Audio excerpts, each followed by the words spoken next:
And what's up, everybody? I'm back. Not we're back, because I'm all alone. Another episode of the Live, Laugh, Left podcast. It's March Madness, ladies and gentlemen.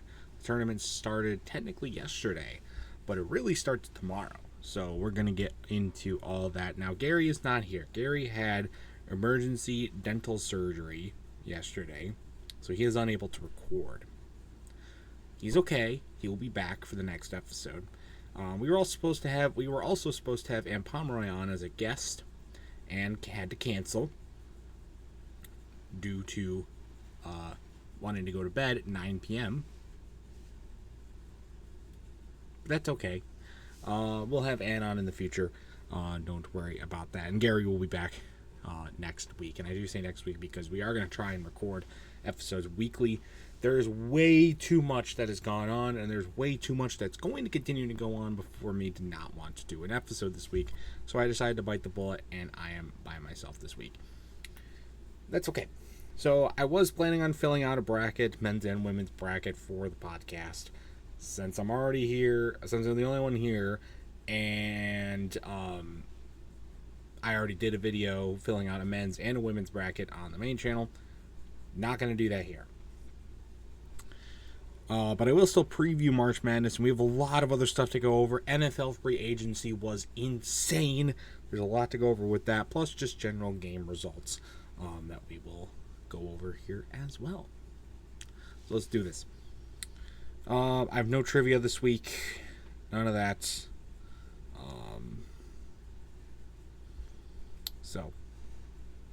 No Garry.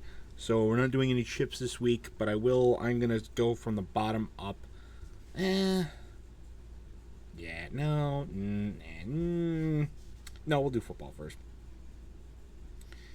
Obviously a lot happened with NFL free agency, and we'll get into that in a second.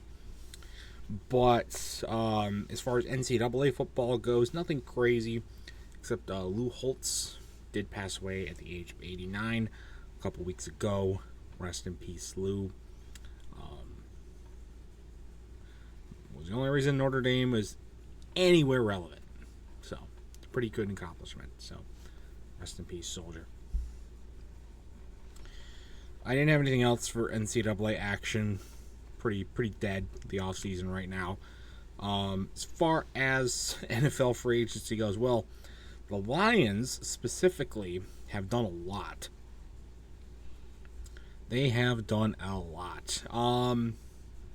First off, they traded David Montgomery to the Texans.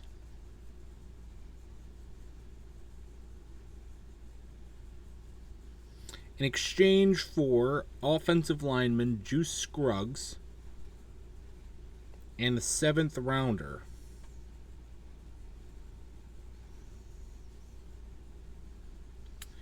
Not really a great trade in my opinion, but it's not as bad as it looks. David Montgomery was not getting the action that he needed. Right, he was a backup running back. However, I would have liked to see him stay in Detroit. I think the new offensive coordinator that's been brought in was going to utilize Montgomery more than the old one did. And I would have liked to see what they could have done with him. But unfortunately, they stuck to Jahmyr Gibbs. That's fine. Jahmyr Gibbs is great. Montgomery is going to be the primary back in Houston, and I think that's going to be great for him. So, and we did get an offensive lineman in return, which is what we need. But they lost an offensive lineman after that, as Taylor Decker had requested to be released, and they did release him. He's gone. I don't know why he didn't just retire. That's a really stupid decision, I think, on his part, but who am I to speak on the matter? So, at least they didn't piss him off any more than they needed to, at least. I just don't know why he didn't retire. He's already aging. I don't know why you just don't hang it up. I don't know why he's going to go to a different team, try and recreate the magic, and fuck up. Maybe you won't fuck up. Maybe you'll win a fucking Super Bowl. The Lions aren't sure as shit winning one. Because they got rid of Alex Anzalone. He walked away in free agency. And he's going to the Buccaneers on a 2-year deal. So you didn't even get anything out of him for that. So we lost Alex Anzalone. And we also lost Khalif Raymond. Khalif Raymond's gone. So we lost 3 potential team captains. We lost a team captain and 2 others that were pretty much team captains. The fuck are we doing, Lions? Khalif Raymond's going to the Bears. Fucking course he's going to the Bears.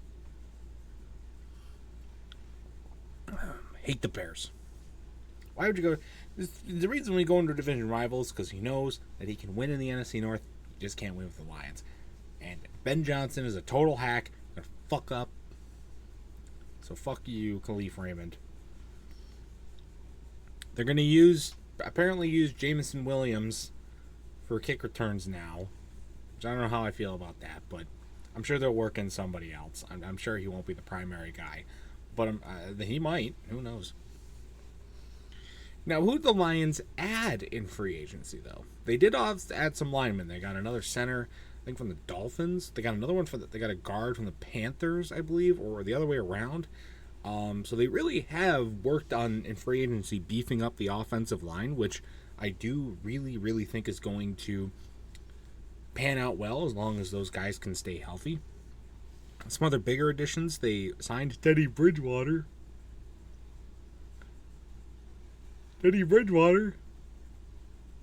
Yep.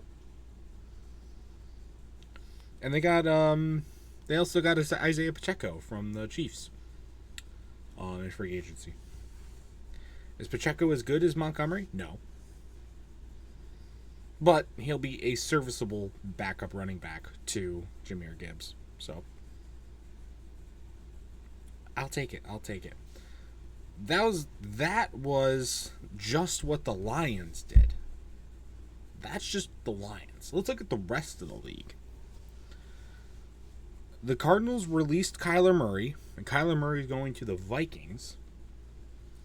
I can almost guarantee you he will have the starting role over J.J. McCarthy until the people realize that Kyler Murray fucking sucks. So he'll be benched in week 3 for J.J. McCarthy so that he can suck ass. Good job there, Vikings. You're in a great quarterback situation now. How'd Sam Darnold do in his first year away from your program?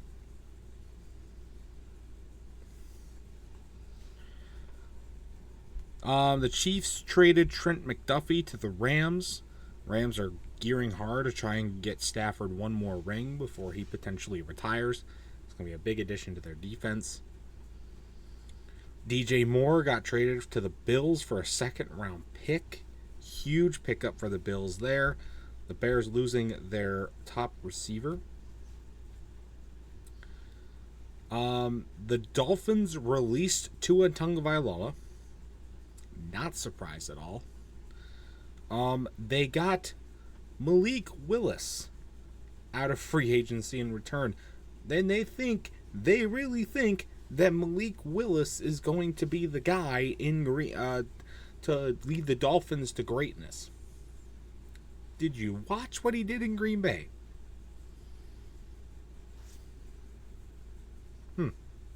Also, the Dolphins have almost $200 million in dead cap, which I think is insane. What a shit organization's going on down there. You know where Tua's going, though? The Falcons. After the Falcons released Kirk Cousins, now they have 2 injury-prone left-handed quarterbacks. But at least Michael Penix is good. Tua's not. What a wild decision from the Falcons to pick up Tua Tagovailoa. Wow. Kenneth Walker left Seattle after winning a ring. He's going to the Chiefs. That's an insanely good pickup for the Chiefs. Glad the dynasty will never die. Unless Walker dies behind that shitty Chiefs offensive line, which he very well could. Also, Geno Smith. Geno Smith got traded. Guess where? He's going back to the Jets. Circle of life. Yeah, he got traded to the Jets for a 7th round pick for a 2026 6th round pick. He got traded along with a 7th round draft pick in exchange for a 6th round draft pick. You know how much of an insult that is?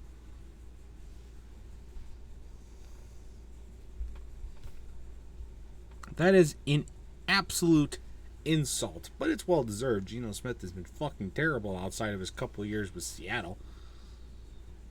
It's just really funny that he's going back to the team that drafted him.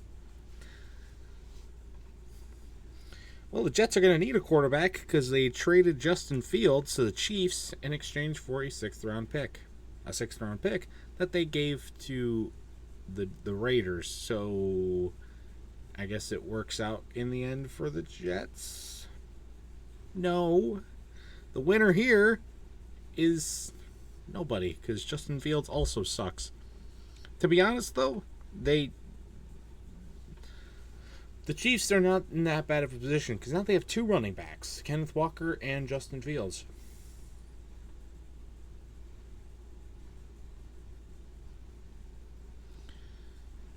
And Darius Slay announced that he is retiring after 13 seasons in the league and 1 Super Bowl. Rest in peace.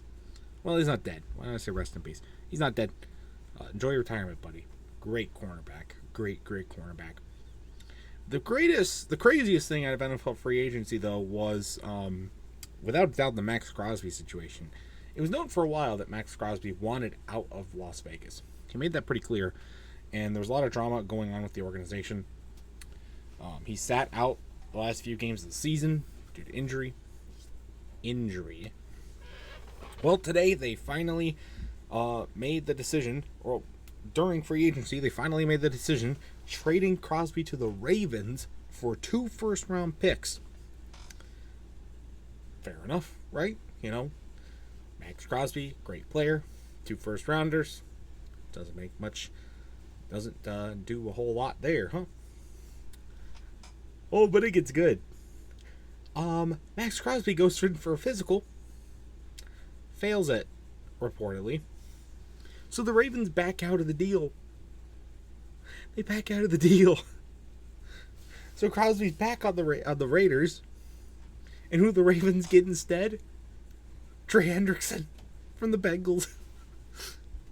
The Bengals' only good defensive player, and they take him. A division fucking rival. Oh my god, the Ravens are actually in a pretty good position. The Raiders are not. Because now they have to figure out how they're going to refit Crosby back into their lineup with everything.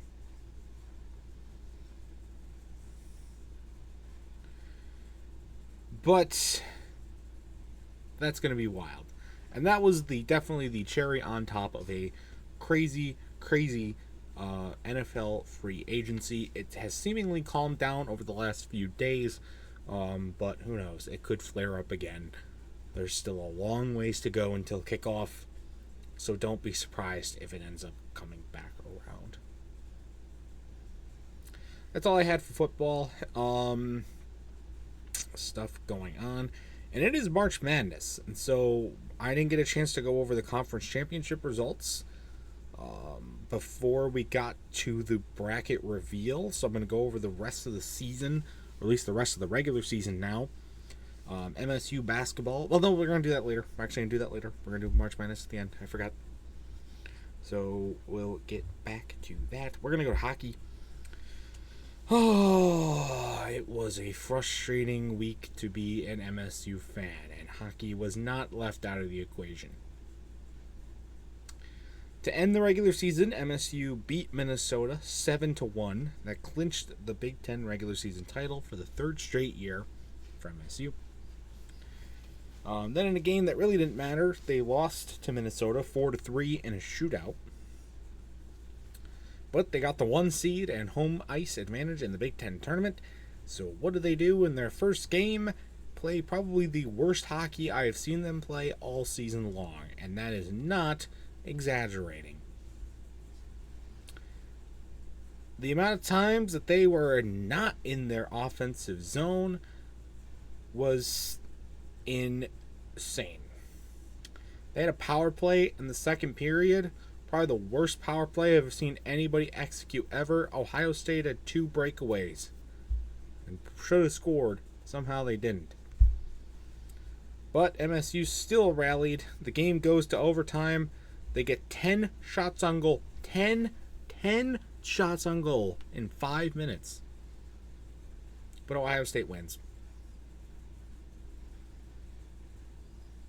3-2. Congratulations, they're giving the Big Ten to fucking Michigan. Stupid fucks. It's really, and as we get into the NCAA tournament, it's time to accept the fact that Trey Augustine sucks. He is not good. He can't make big saves in clutch moments. He can't do anything. He doesn't get any much help from his offense, though. That's just been gone completely anemic. This team's been playing 500 level hockey since the middle of December. And that's sad. I wouldn't be surprised if they fucking fall on their ass and lose to Cornell again in the first round.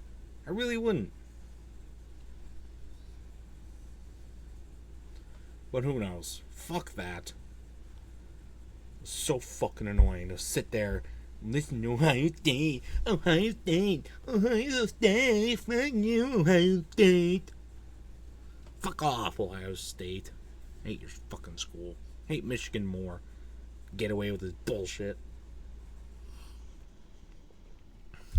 Anyway, that was that. Didn't have anything else for NCAA hockey. The Red Wings was a big time for the Red Wings. They were hitting the trade deadline. So the Red Wings got David Perron in exchange for a 4th round pick to Ottawa.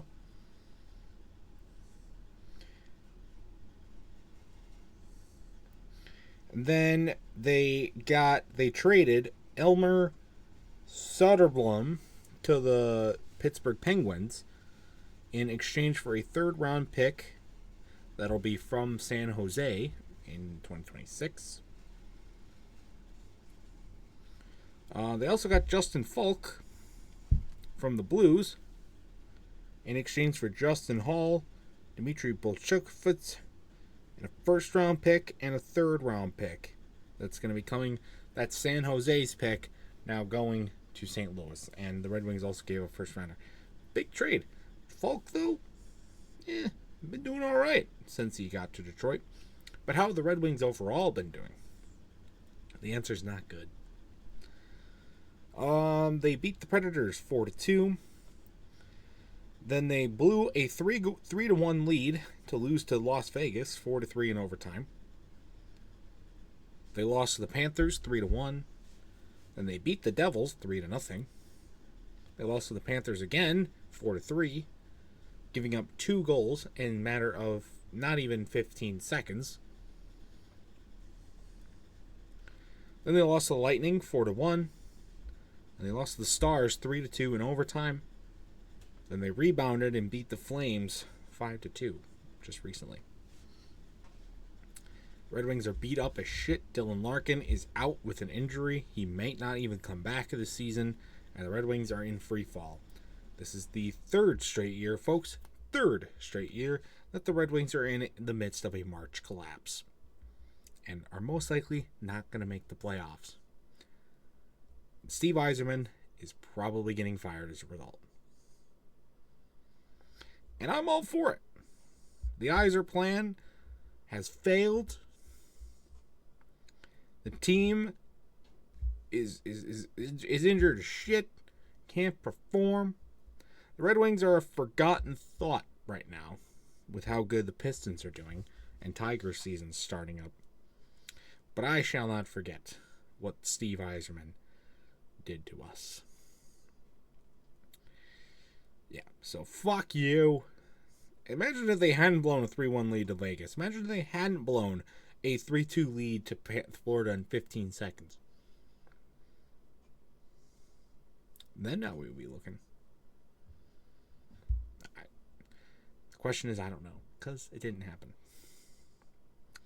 So yeah, frustrating times for the Red Wings. Since Garry is not here, I will talk about the K-Wings. They lost they beat the Icemen 6-5 in overtime. Then they lost the second game of the series to the Icemen 6-3. And then they beat the Icemen again 4-1. So they took 2 out of 3 there. Then they beat the Bison 6-2. And most recently they lost to Indy 3-2. So more wins than losses? 4-2 in that 6-game stretch? Or no, 3-2 in that 6-game stretch. You know what though? I don't know exactly what that means for their playoff standings, but that's good. Improving your record, always good. So we'll have Garry elaborate on that more when he comes back, but I wanted to catch up on those for him there. And that is on up. And then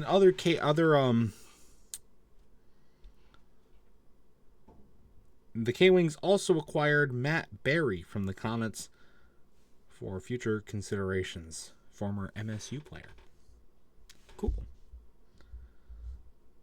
Good stuff there. And that's all the hockey stuff that I had. Garry mostly had.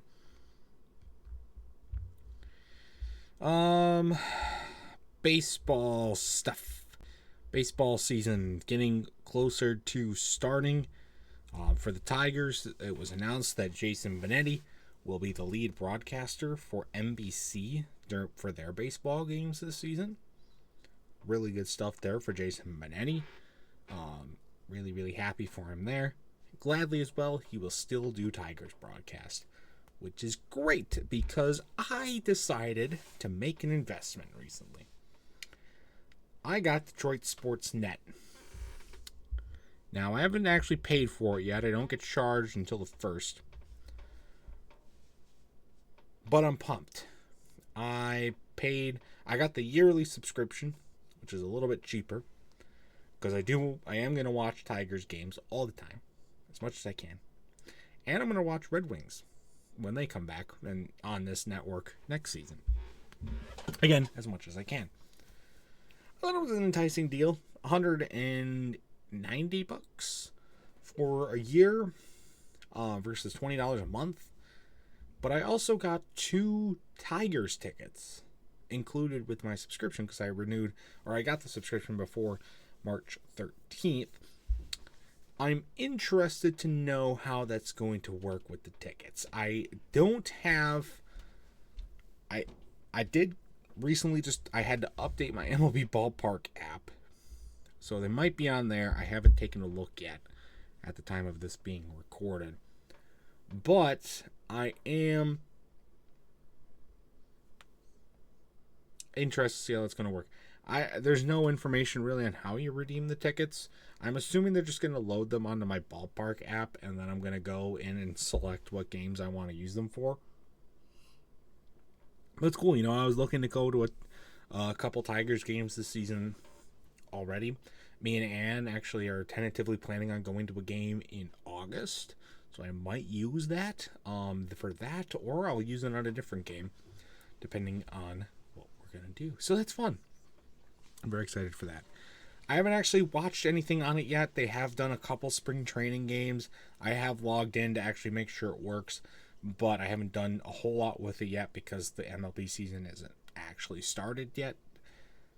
So once that does happen, I will let you guys know how it goes. But as it is right now, I don't have much more to say on it. But I did want to let you guys know that I do have it.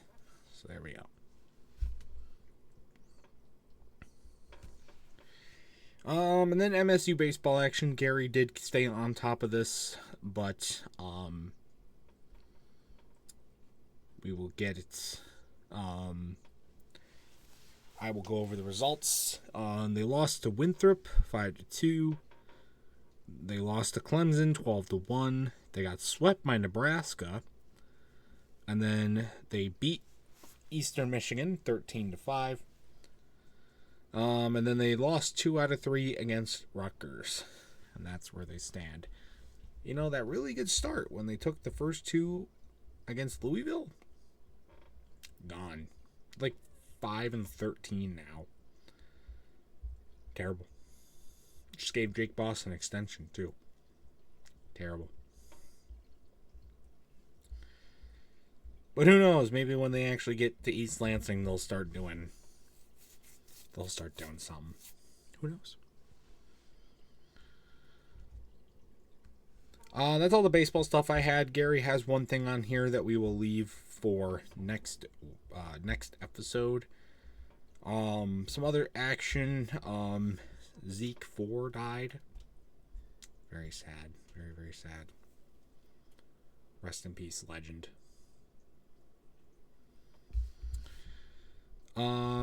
Also, Kentucky's athletic director just retired, or is set to retire at the end of the sports season after 24 years as an athletic director. That's impressive. Saw a national championship for basketball and not really much else. But he did fire John Calipari. So there's that. He also hired John Calipari, which is crazy.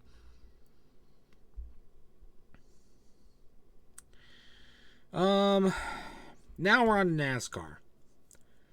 Not going to go a whole lot into NASCAR because Gary's not here, but Phoenix happened. We got 2 races to go. Or Phoenix happened. Phoenix was all right.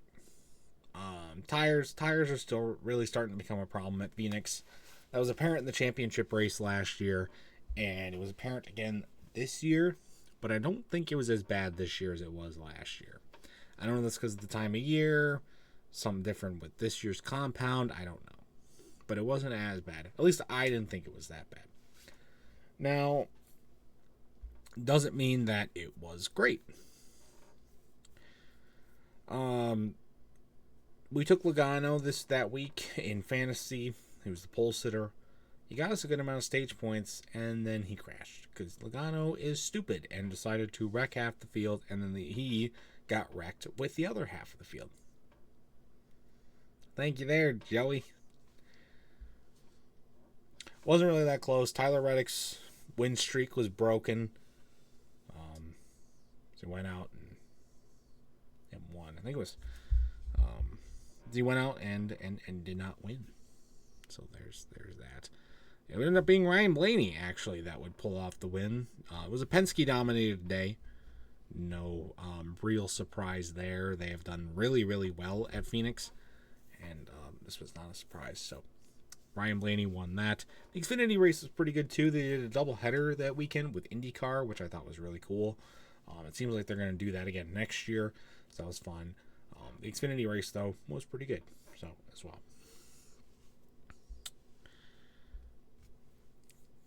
And then Las Vegas just happened as well. Now, Las Vegas was kind of crazy.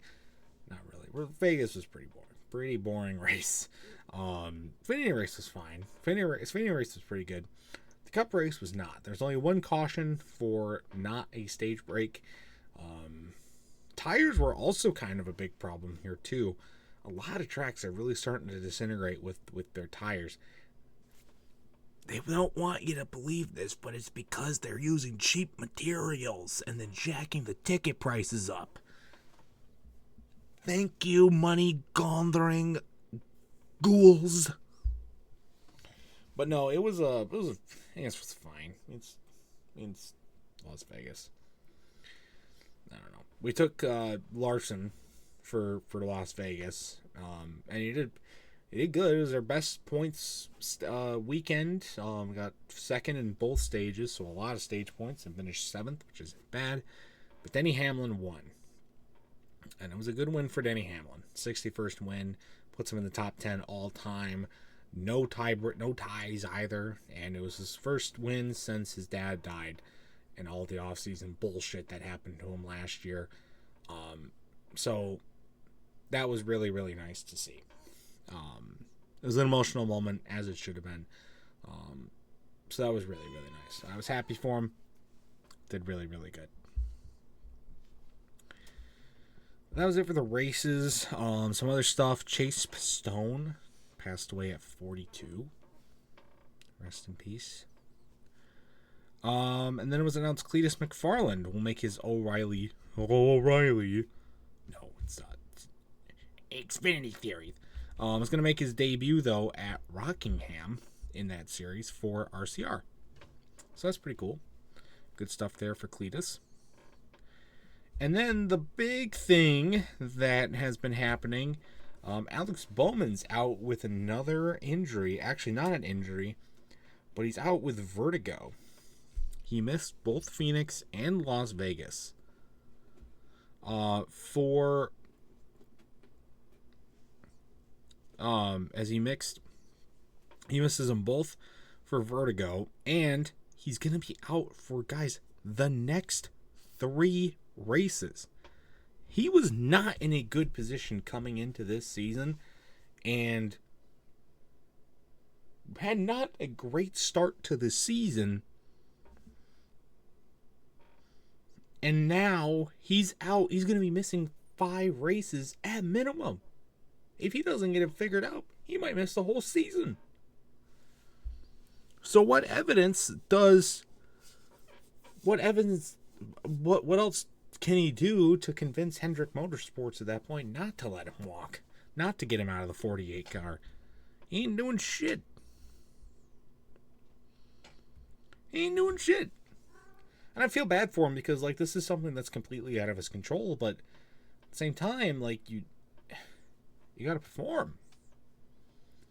This was before this. You got to perform. And he wasn't performing. Sucks. I actually really like Alex Bowman. I think he's a great driver. But he's really, really underperforming on this equipment. And I just really wouldn't be surprised if they boot him out of the car. I just really wouldn't.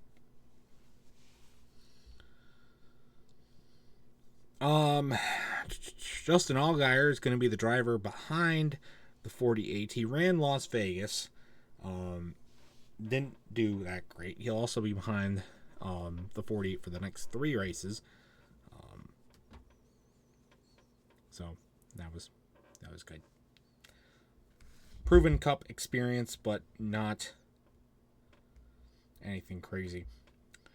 So that's that. Do pray for speedy recovery for Alex Bowman. I do want to see him back behind the wheel. I think he's got a lot left to show for his racing career. And it really, really sucks that this happens to happen during a contract year. So, that would be that. One more thing. NASCAR also suspended Daniel Dye for homophobic remarks. This is a breaking story, but let's see what's about. He made it during a recent live stream.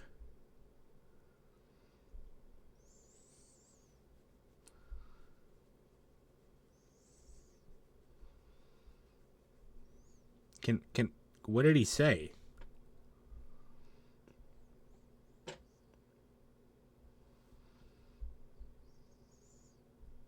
I want to know what he said. Oh. He might.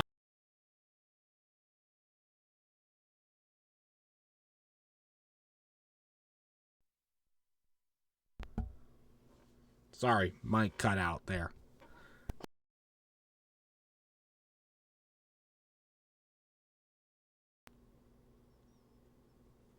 Is it on? It's on. So he mocked him with a homophobic voice during a live stream. And oh yeah, it was IndyCar driver. That's who he is. Okay. Yeah, that's fucked up. Did you not learn from what Noah Gragson did a few years ago? Come on, people. Learn from others' mistakes so you don't make them yourself. I really don't know how this isn't common sense at this point. But all right. So Daniel Dye suspended indefinitely until he completes sensitivity training. Cool. I hope he learns from his actions. He probably won't, but I hope he does.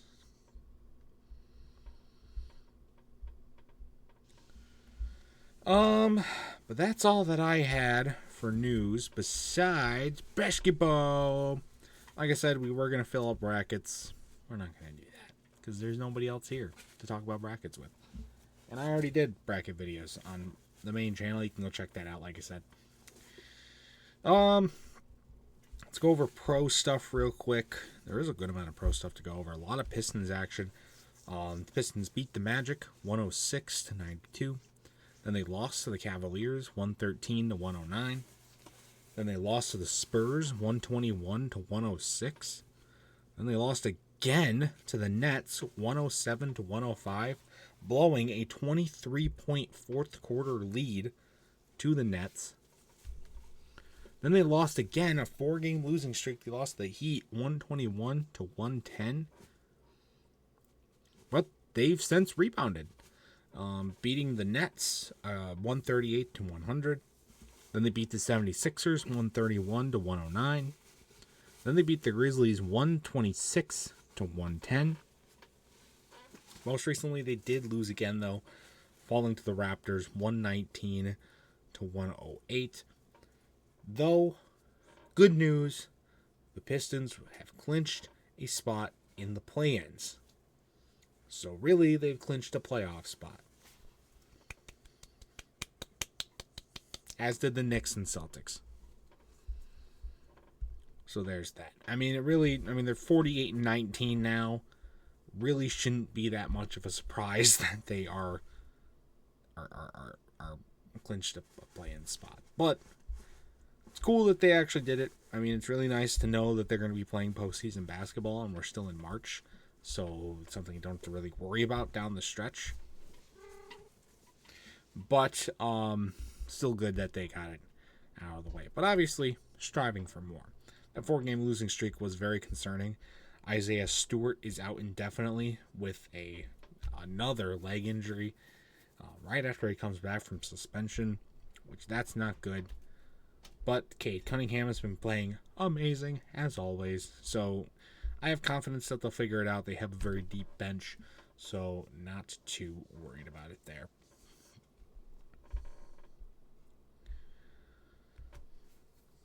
A couple other things with the NBA. I wanted to comment on the throwback broadcast that NBC has been doing for their NBA games. Mainly, I watched some of the Spurs versus 76ers game, which was one of their throwback broadcasts. It was really awesome. I just want to say it was awesome.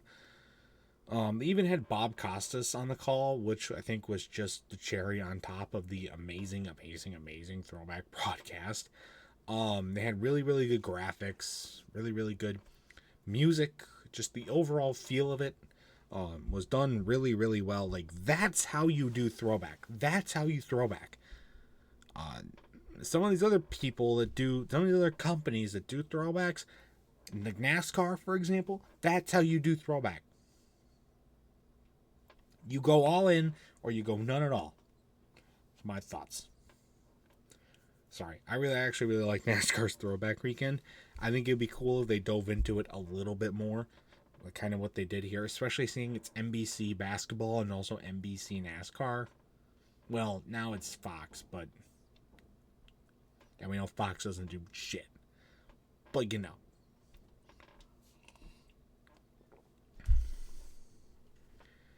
The other piece of news that I had, Bam Adebayo scored the second most points in NBA history against the Wizards last week. 83-point effort. Broke Kobe Bryant's 81-point block. And the only one that's more is Wilt Chamberlain's 100-point game that has no footage, no articles, nothing. Totally legit. But congratulations, Bam. What a weird player to score 83 points, but you know what? Achievement is achievement. It's awesome. Okay, now we're to college stuff. It is March Madness, ladies and gentlemen. Cannot believe it. We are here.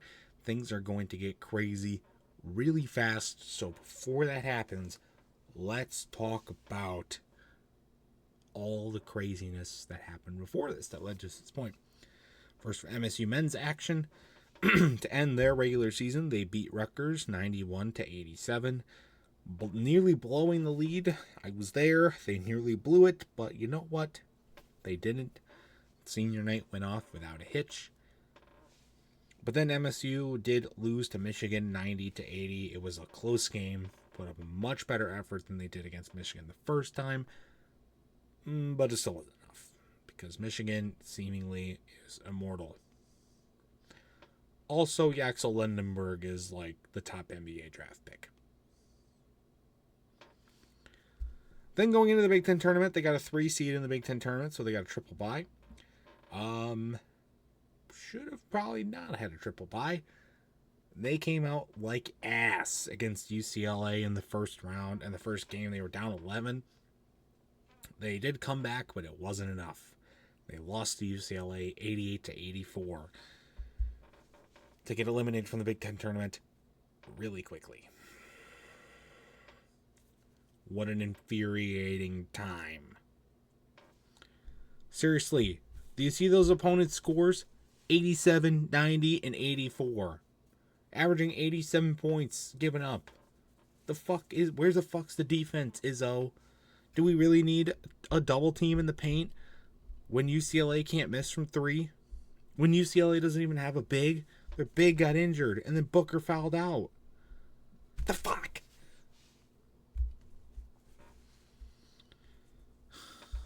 That was that. MSU women's team got a 7th seed in the Big Ten tournament. They went out and laid an egg on the court themselves, losing to Illinois 71-69 in a game where they went 2 for 15 from 3-point range. 2 for 15, folks. Can't win when you do that. They also blew their chance at hosting the NCAA tournament. Had they won that game, they probably would have hosted the first 2 rounds of the NCAA tournament at Breslin, which would have been really fun. Fortunately, did not happen. So they got a 5.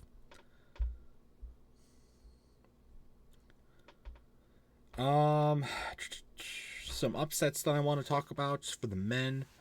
UCLA upset Nebraska 72-52. Marquette upset UConn 68-62. Wisconsin upset Purdue 97-93.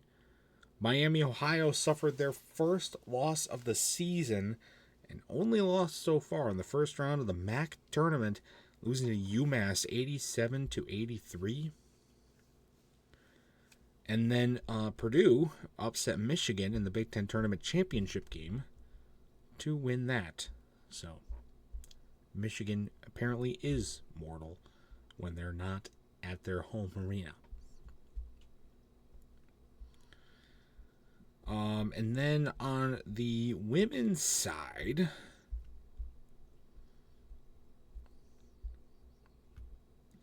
give me 1 second here. I'm just clearing out my stuff. There we go.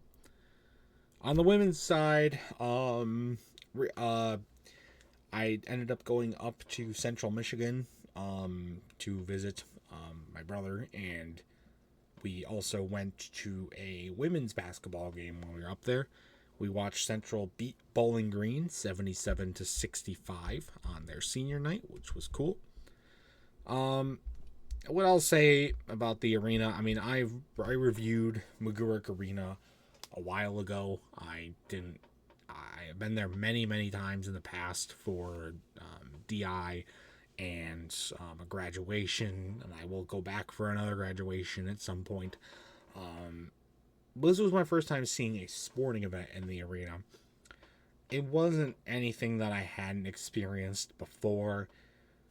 It was barely anybody there.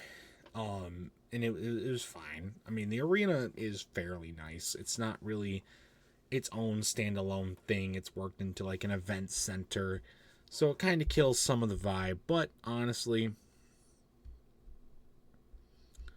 it was all right. You know, cheap tickets. They still give out physical tickets. That's pretty cool. And yeah, I thought it was fine. So, good experience there. Now let's get to the nitty-gritty of it all. March Madness. There's a lot. So on the men's side, by the way, I think this is hilarious. Kalshi, the sports betting company, is offering $1 billion if somebody gets a perfect bracket, which by the way has never happened before. You have better odds of winning the lottery than getting a perfect bracket at March Madness. But you know what, Kalshi? They make billions of dollars every day off of stupid people making stupid bets in their stupid frat houses. So why not offer some of it to somebody so they can pull off a miracle of God?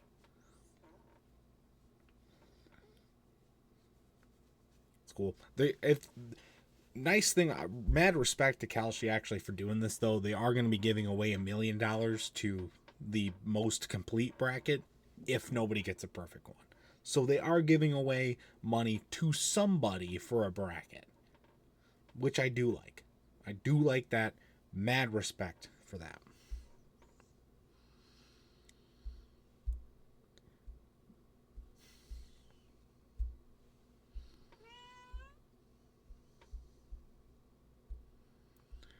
Now, I will say about March Madness, there's a lot of games that could go, for the men's side at least. There's a lot of potential upsets. The East region that MSU got as a 3 seed is stacked. They get MSU, UConn, St. John's, Kansas, Duke. Fucking Duke. Why do we always get the same fucking bracket as Duke? I don't fucking understand it. Like, you cannot tell me that the NCAA selection committee favors potential awesome matchups over actually correctly seeding and ranking teams. You have that whole East bracket debacle. By the way, Bill Self versus Rick Pitino probably happening in the second round. Totally wasn't fucking scripted there, was it? But what about the rest of the bracket? Dude, is it really a coincidence that Illinois got Penn as their first round opponent? Oh, by the way, Penn is coached by fucking Fran McCaffrey, former Iowa coach. No fucking way, that doesn't make any sense.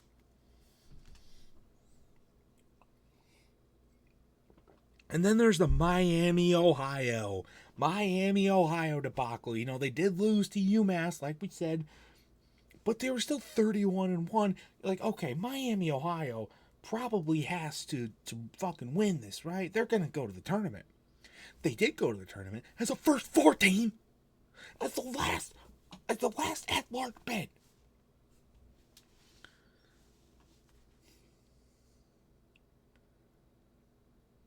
And you know, you could say that all the talk about whether Auburn should have gotten in or not, you could say that was just for shits and giggles because Bruce Pearl's here and Bruce Pearl wanted it to happen, but it wasn't actually going to happen. Tell me, though, that he wasn't trying to pay off the fucking committee when they said that if Auburn had won one more game in the SEC tournament or in the regular season, that they would have been in over Miami, Ohio at 18-15. Over a 31-1 Miami, Ohio. We're being for real right now? How was Miami, Ohio the last at-large bid, but fucking 18-14 Texas wasn't?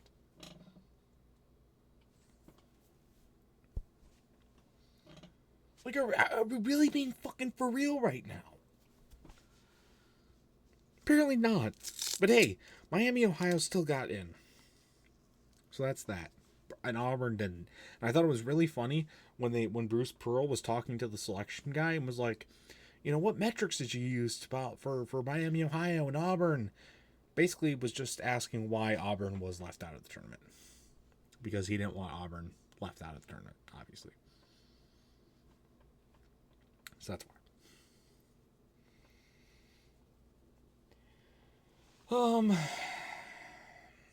There are a lot of games that I think could be potential upsets. I do not think that we're going to get all 1 seeds in the Final Four again this year.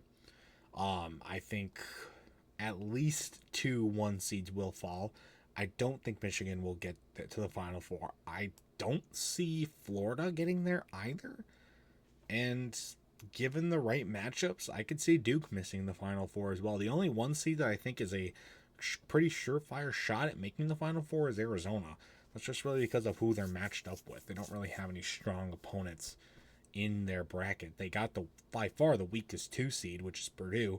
Purdue should not be a fucking 2 seed, but they are. Because, fuck Matt Painter and fuck the world, I guess. They're on high upset alert. There's a lot of other teams that I think are on major, major upset alert.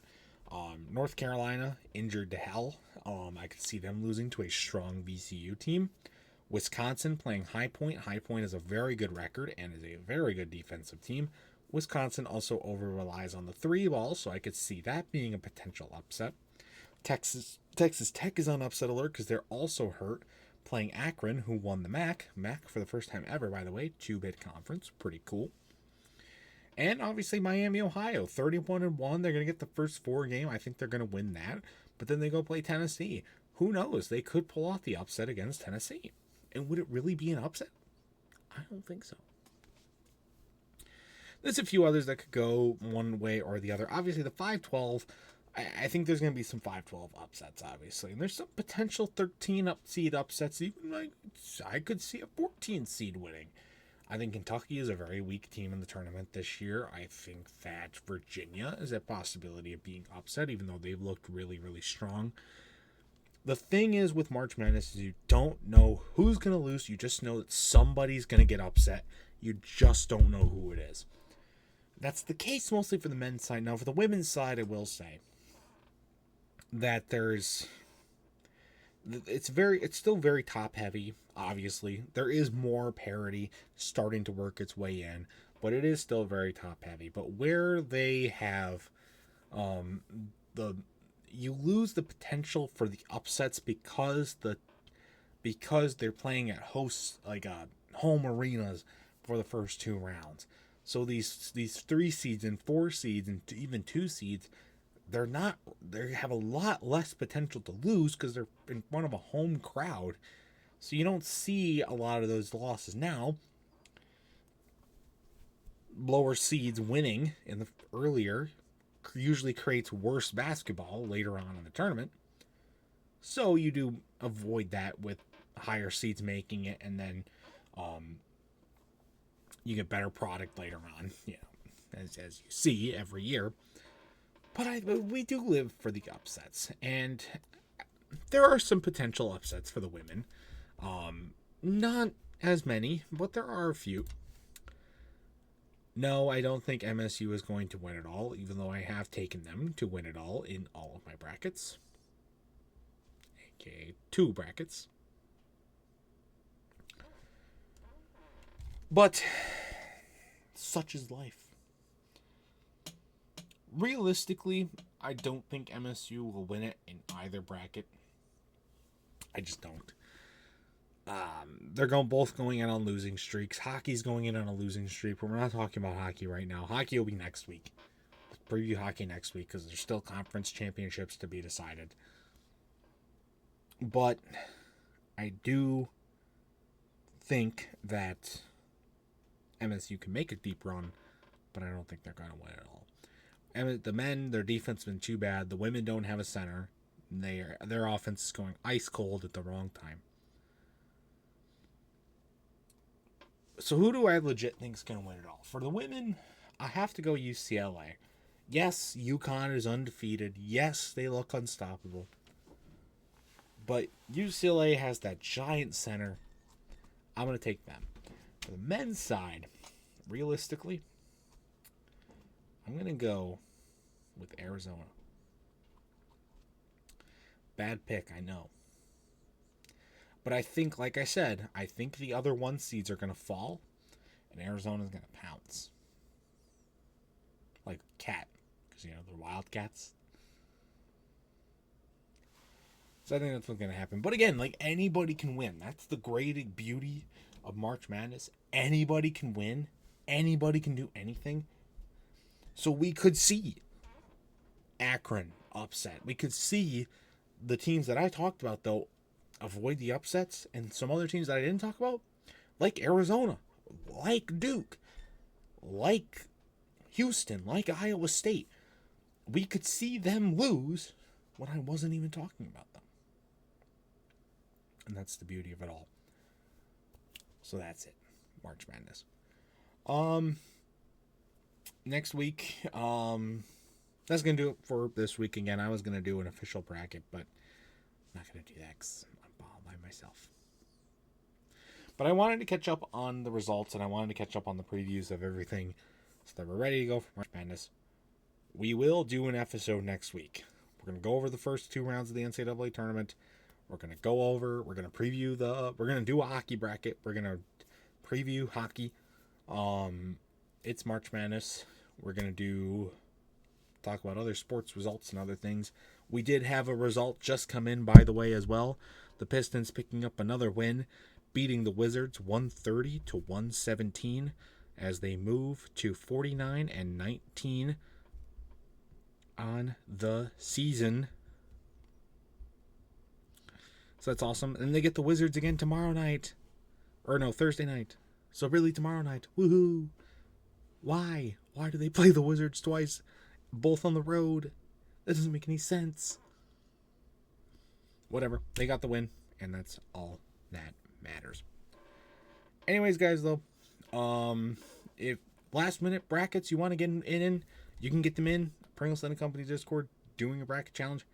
I'm going to go fill my brackets out right now after I finish recording this, so I can get myself in on that. I'm in on a bunch of other stuff.